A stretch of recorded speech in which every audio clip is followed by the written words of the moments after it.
Hey, I'm Chris Hartwell, the writer and director of The Way That I Take. And I'm Marla Hartwell. I'm married to this guy, and I've been a registered nurse for the last 9 years.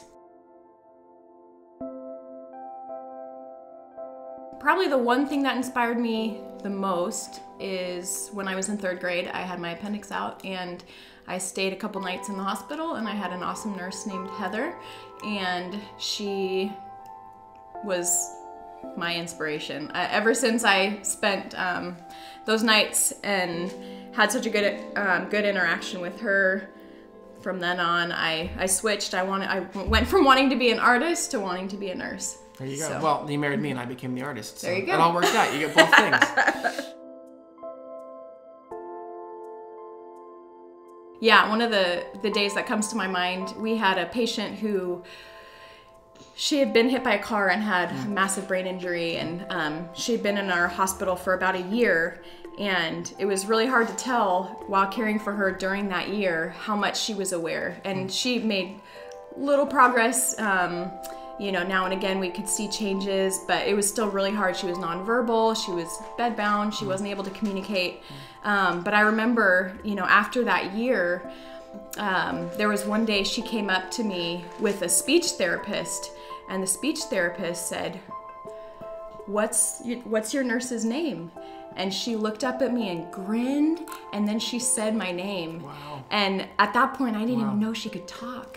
And I didn't know if all those days of my writing my name on the board and talking to her, if she was getting it, but it was such a rewarding moment to realize this girl that I felt so much affection towards and had cared so much for knew who I was as well. So that was one of my most rewarding moments. That's awesome. I worked night shift for 4 years, and so one of those nights was particularly bad. I worked in a really fast-paced unit, and we got probably, I don't know, 15 admissions that night, which is crazy. So all the nurses were running around, and I happened to be the charge nurse at that point.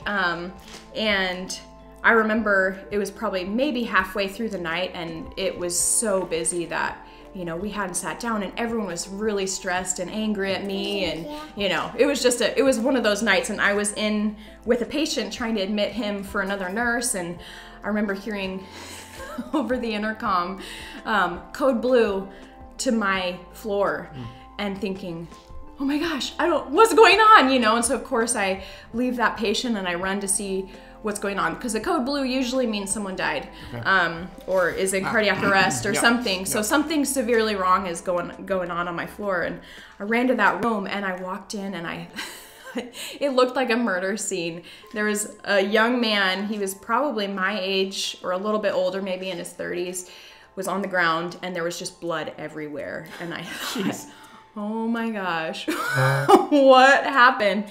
And it turns out he actually had a GI bleed and was getting up to go to the bathroom and passed out, and he lost his bowels, and so it was actually like bloody stool everywhere, which isn't maybe any so much better, but it wasn't like he had gotten shot up in his room and there was blood on the walls and stuff like that. So anyway, it was one of those moments where I just felt completely out of control, and like I wanted the night to end, and it felt like it never would.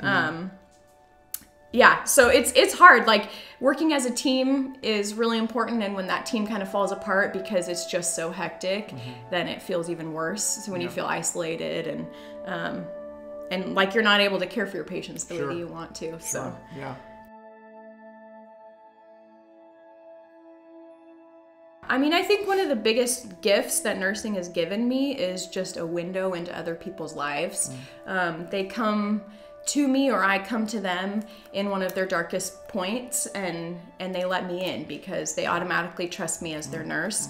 And so, yeah, that's just been a huge gift to be able to recognize people's stories and who they are and where they are.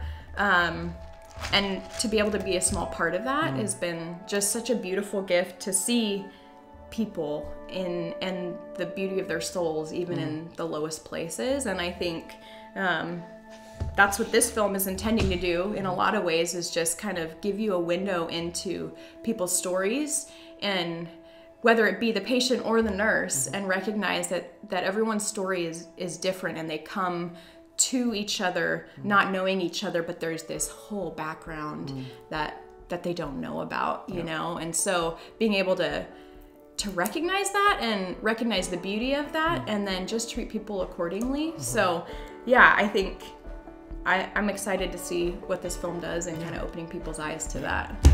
Well, obviously, if you've watched the kind of the primary Kickstarter video, you know, a lot of this film is actually based off a number of the stories that Marla has brought home. So thank you so much for bringing those home to me. And I definitely am so excited to share them with you.